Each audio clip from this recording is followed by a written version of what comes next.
बिस्मिल्लाहिर्रहमानिर्रहीम। अस्सलाम वालेकुम। Welcome to my channel you learning. इस वीडियो में हम नंबर्स नाउन के बारे में पढ़ेंगे कि ये नंबर नाउन किसे कहते हैं। A noun that shows one or more than one person, place or thing.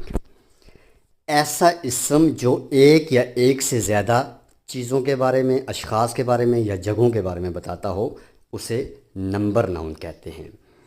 One एक चीज़ होगी तो इसे सिंगुलर नाउन कहेंगे, जबकि एक से ज़्यादा होगी तो इसे प्लूरल नाउन कहेंगे। नीचे मिसालें देख लें।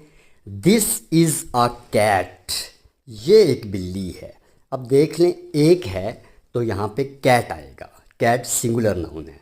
जबकि इस पिक्चर में देख लें, दीज आर कैट्स, ये बिल्लियाँ हैं। अब देख लें तस्वीर में, यहाँ पे 3 कैट्स हैं तो ये कैट्स जो है ये प्लूरल हो जाएगा।